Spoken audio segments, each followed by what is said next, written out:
Hey everyone. So today's topic is strength.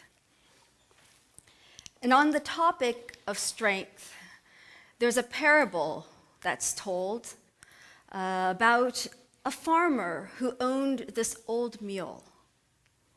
One day, the mule's kind of plodding along, trips and falls into this deep well on the farmer's land. And the mule's down there at the bottom of this well, just braying loudly. And the farmer rushes out of the house, at first very anxious, worried about the mule, but then stops and considers the situation for a moment. And as he considers the situation, he actually switches a little bit and decides, you know what? I don't think I can save this mule. And so it's not really, he's old, it's not worth saving either that or the well. So he kind of does this turnabout, and he runs over to his neighboring farmers, gets them all, and says, you know what? Instead, I'm going to put this mule out of its misery. And so I'm going to go, let's all go together, and will you help me then bury the mule? And so all the neighbors, it's a good neighborly area, all the neighbors come rushing in, and then they start piling dirt into the well. And so you might imagine, being this mule, the mule starts to panic for a while. And at first it doesn't know quite what to do, and it's anxious and panicked. But then, in a moment of inspiration, it gets this idea. Oh, wait. As the dirt gets shoveled down onto my back, I can just shake it off and then step up.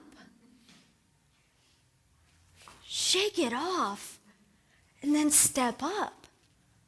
And again, shake it off and step up. And like a good unity mule, he started doing his affirmations while he did it. Shake it off, step up, shake it off. And this was inspiring him to move forward. And as he did, lo and behold, eventually, even though it was painful to feel the blows of that dirt falling on his shoulder, and even though the mule was actually quite emotionally distressed by the incident, he kept doing that.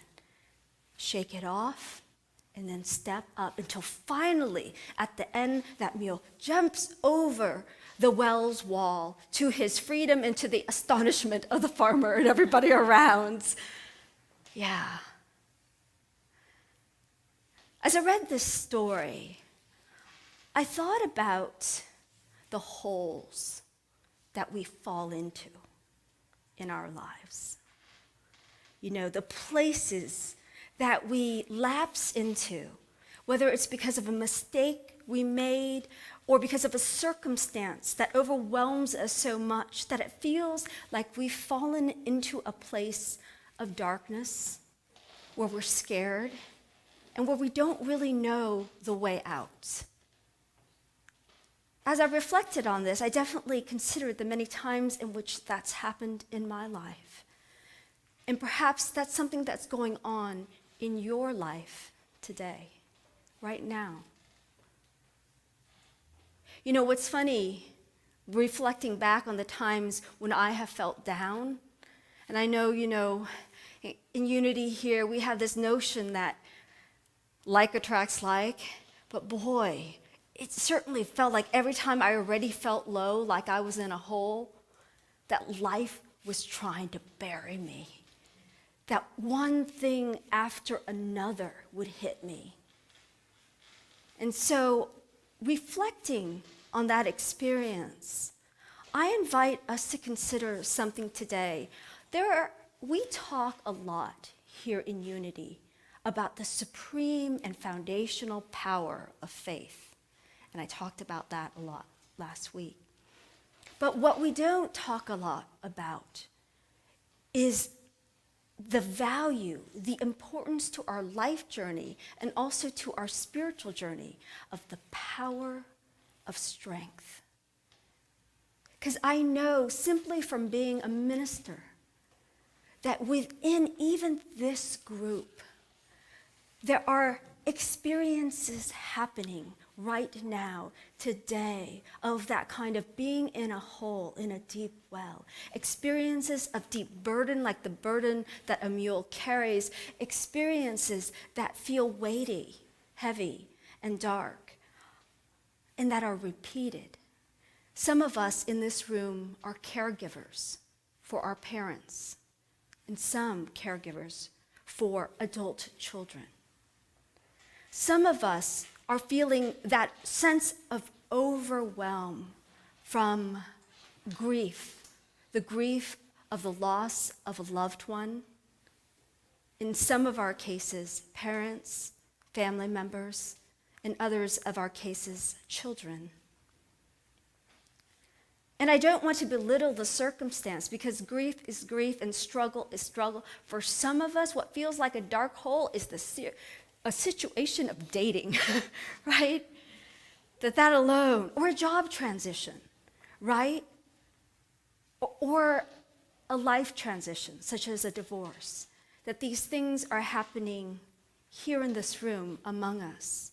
And I know that some of you know that I'm feeling a little bit of this weight of burden today and this weekend, possibly because I've taken on a little bit of the pain of others, yes, but because my husband and I actually just came from officiating the celebration of life, which is Unity's version of a memorial service for a baby that never made it through labor.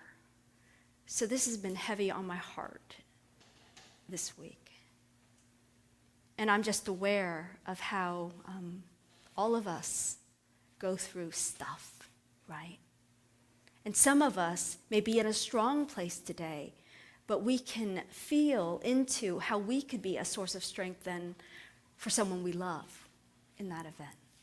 So today I want to focus on the power of strength, but uniquely as Unity teaches it. So first, I'll share about this in 3 parts. First, I want to share about the Unity perspective on strength, which to us is synonymous with steadfastness, staying the course as this mule did. So it's not just might, but also a kind of stability or steadfastness and persistence. Second, I want to talk about the fact that from our perspective, it's not that we really need more strength. It's that we all have this faculty innate within us, but that it's about how we direct our strength.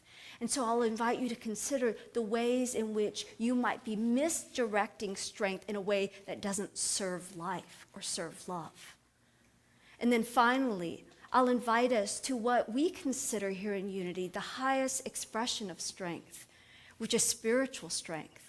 And not just spiritual strength as in strength that comes from a spiritual source, but strength that is devoted to, persistent in matters of truth.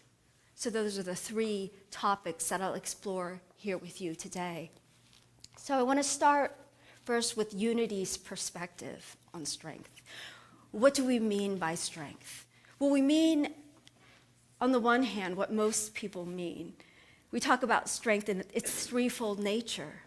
Of course, there is physical strength, the brawn.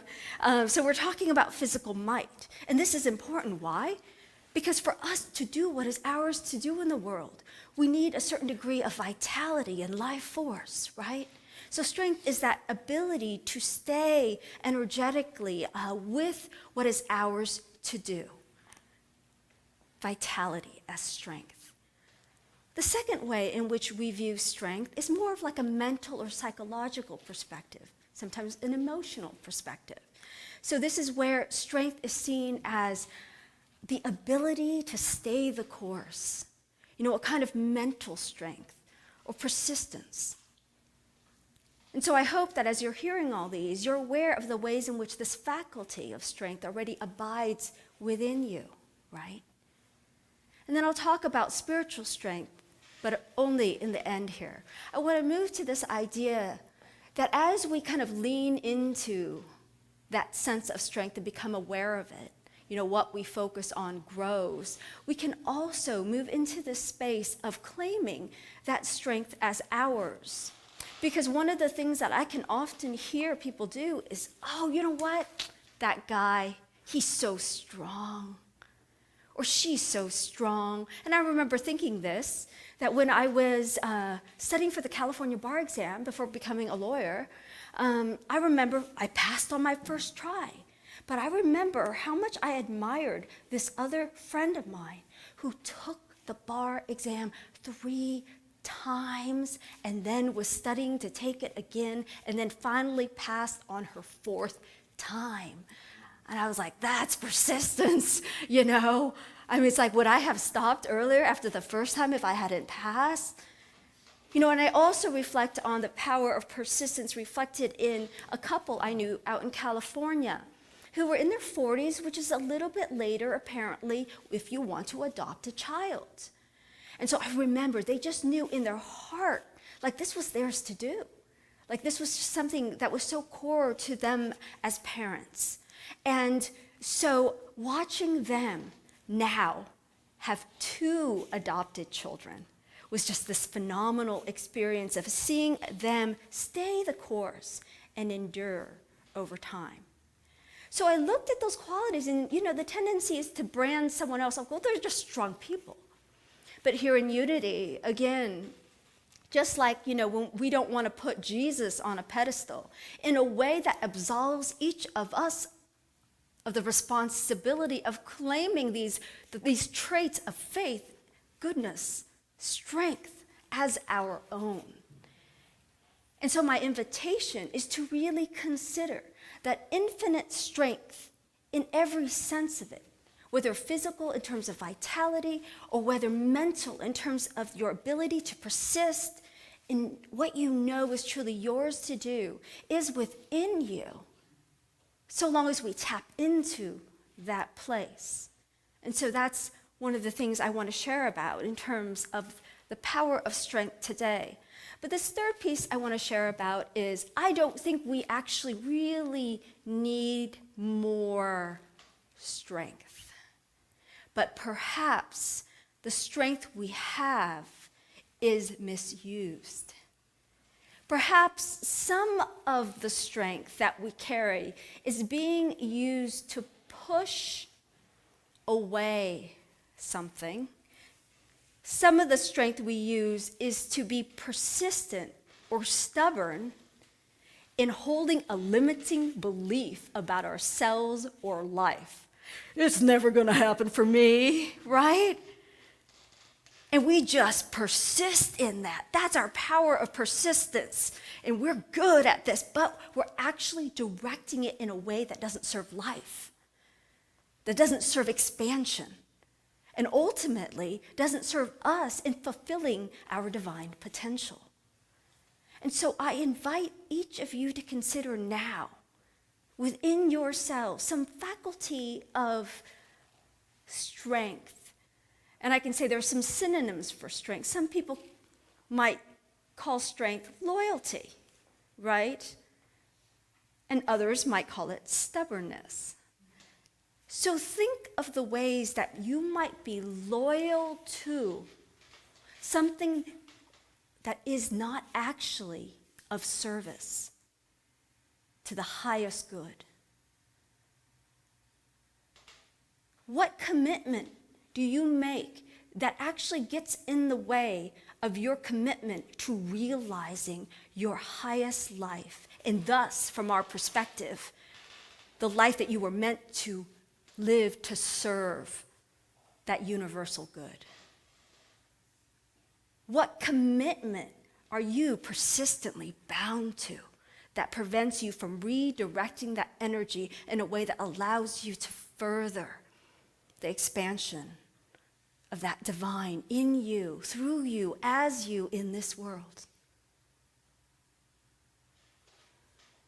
And finally, I want to talk about spiritual faith. Because the thing is this, we will often talk about these attributes as if they are the end-all and be-all. Personally, I think strength is neutral. right? It's not necessarily good to be strong. It's more about what do you do with that strength? What is that strength for? Is it used for personal ends, or is it used in service to the universal? And so in this, unity has this powerful teaching that just as we begin awakening our divine potential, as we talked about last week, through the shift of our focus on faith, from faith in lies, faith in illusions, faith in lack and limitation, to faith in truth ideas. Let me repeat that. This is something that I want to ingrain in each and every one of us that I've shared here before just a few times. But the idea is this: why go to church at all here in Unity if we don't believe that we were born in original sin and that we're therefore sinners who need to be saved? But we come to church more so because we believe we are dreaming and we need to awaken. That we don't see life as it is, but we see life through this limited lens of our egoic structure. And through the path of joining together, we help each other to awaken to truth. So what is faith but the ability to believe and perceive a truth that is beyond appearances? And the truth that we foundationally believe, which is that you are whole and good, that you are entitled to all good, and so is everybody else around you. That the divine seeks to express uniquely, at the point of view, in the way that only you can live and serve the world. These are some of our core foundational teachings. So faith, then, is our ability to perceive and believe that. Then what is true spiritual strength? The ability to persist in believing that. When you've got mounds of dirt hitting you, the question is, what will you choose to believe? Do you believe that goodness is around the corner, or do you believe that life really is trying to bury you? That life is against you, that your neighbors are against you? What do you believe? So spiritual strength is so vital to our spiritual journey to sustain us in this path of faith. There's another wonderful story about this.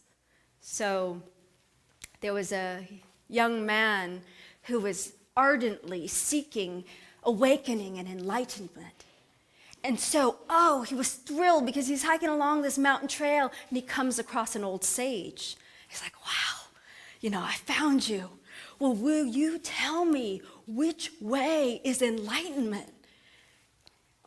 And the sage doesn't say a word, but points. So the man's thrilled. Oh, that sounds easy, quick and easy. So he runs on over to this and gets splat. Gets knocked over. Has some bruises.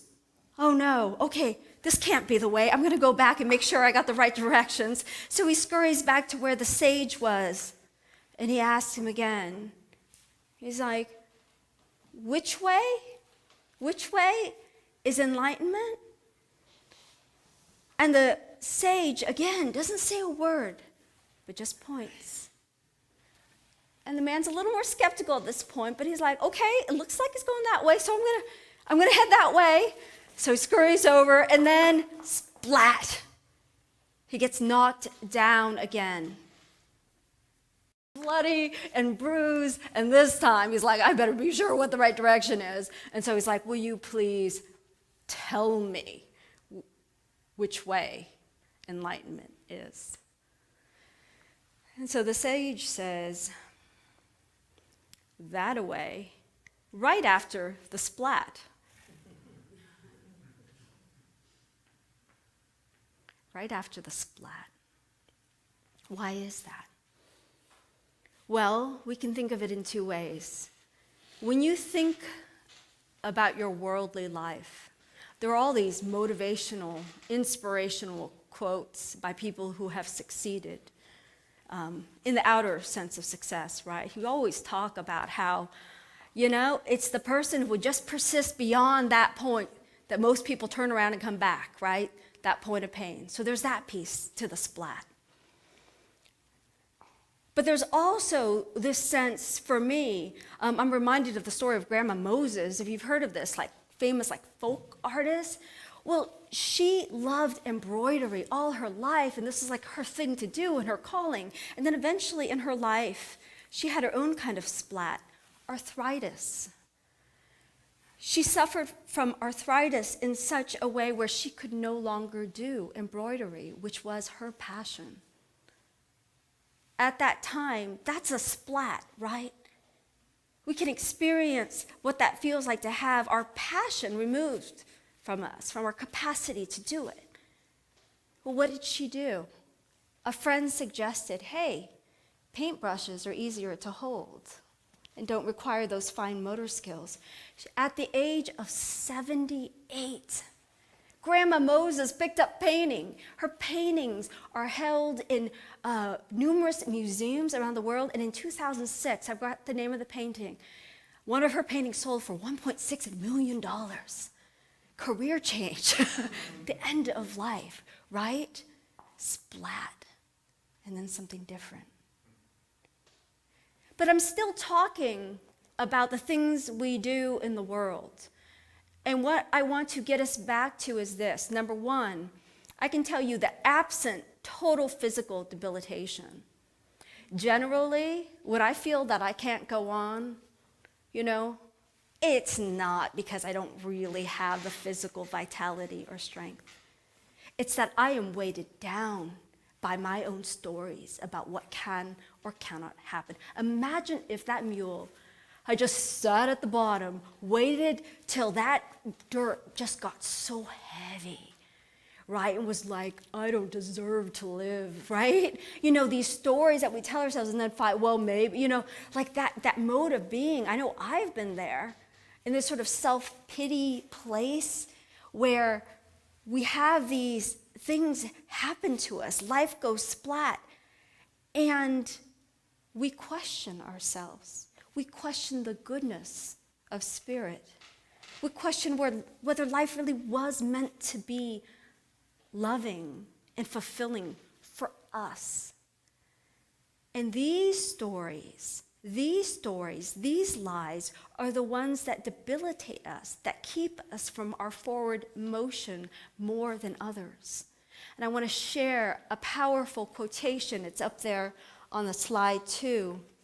As a single footstep will not make a path on the earth, so a single thought will not make a pathway in the mind. To make a deep physical path, we walk again and again. To make a deep mental path, we must think over and over the kind of thoughts we wish to dominate our lives.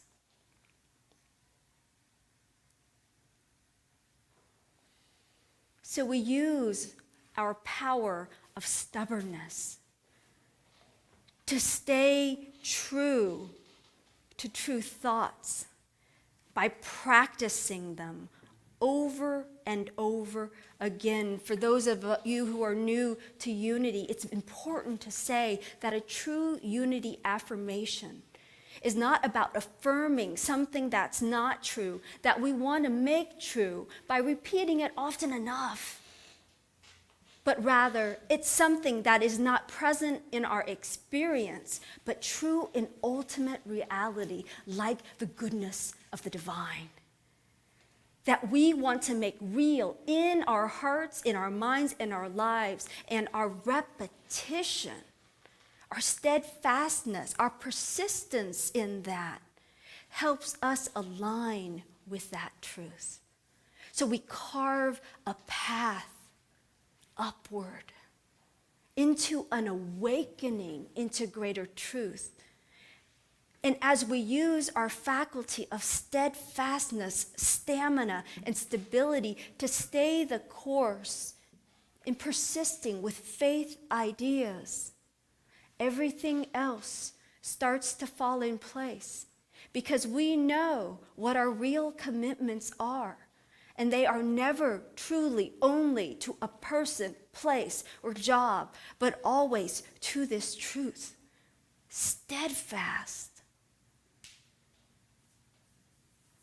So I invite you to consider this, but not merely from an intellectual perspective, because here again, as we teach here, Einstein says, no problem can be solved at the same level of consciousness that created it. We, of our present consciousness, cannot fix our consciousness. And so that's why when we try intellectually to just believe something, we struggle to apply it in our lives. But when we instead go into the silence of our own being through prayer and meditation, then what we're doing is we're inviting a power, a source that is within us, but that is also greater than us, to teach us our own strength. And to cultivate and carve during that time of practicing stillness, carve a path from our consciousness to truth, right? And so I'm going to invite us to consider a few truths around the power of strength that we might want to incorporate into our lives, and then I'll invite Victor to take us into a time of meditation where then you can be truly in the stillness of your own being, allowing Spirit within you to teach you the power of strength and steadfastness. You could even begin by closing your eyes now if you'd like to consider these truths as taught in unity, and consider for yourself which ones you might invite into your own consciousness around the power of strength. Spirit is the source of my strength. I persist in releasing limiting beliefs, and I remain steadfast in the journey of awakening to the truth that frees. In stillness, I strengthen my spiritual strength and faith.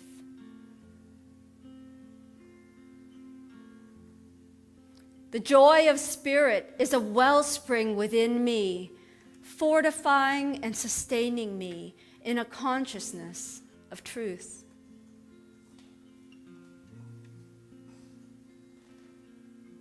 I have the strength to show up in integrity in all that I say and do.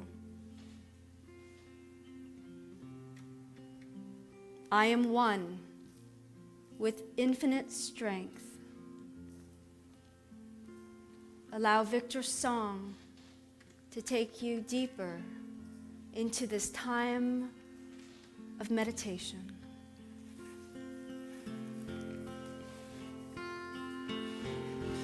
Be still and know that I am God. Be still and know that I am. Be still and simply know. Be still, be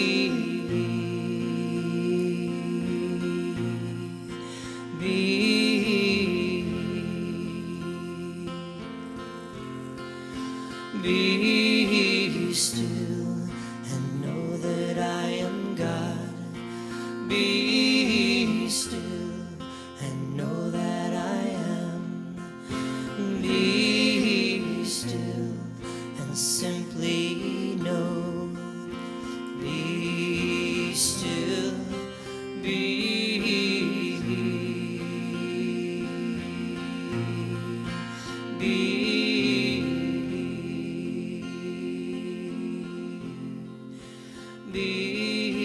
still and know that I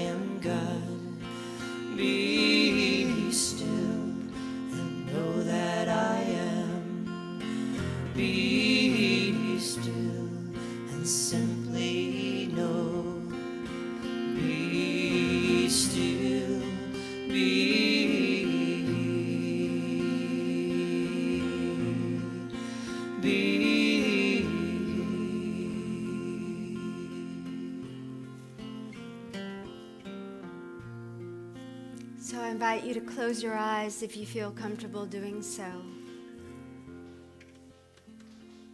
Take a few deep and relaxing breaths. And if you feel any fear, anxiety, or overwhelm, let it out with your exhale. Breathe in rest. Breathe out fear. Breathe in love. Breathe out conflict. Breathe in strength. Breathe out overwhelm. Here now, with your eyes closed, I invite you to go to a place within you that is still, that is peaceful, that knows beyond anything I or anyone in the world could teach you, that knows who you are, that knows what truth is.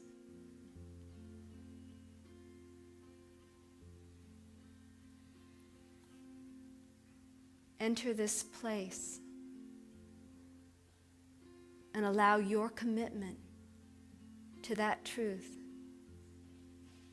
to be the connecting force here now between you and your highest self here now in the silence.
As you bring your attention gently back into the space of this room,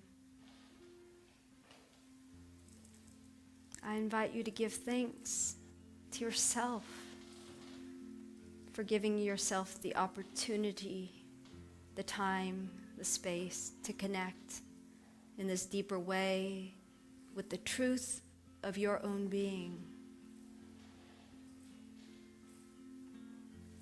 And allow that which is within you and greater than you to strengthen your resolve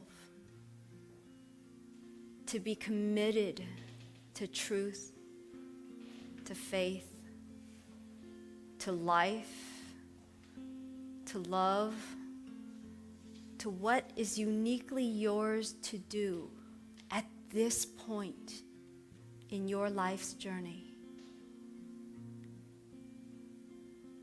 And remember always the power of stillness in reclaiming that truth for and within yourself. So it is. Be still and know that I am God. Be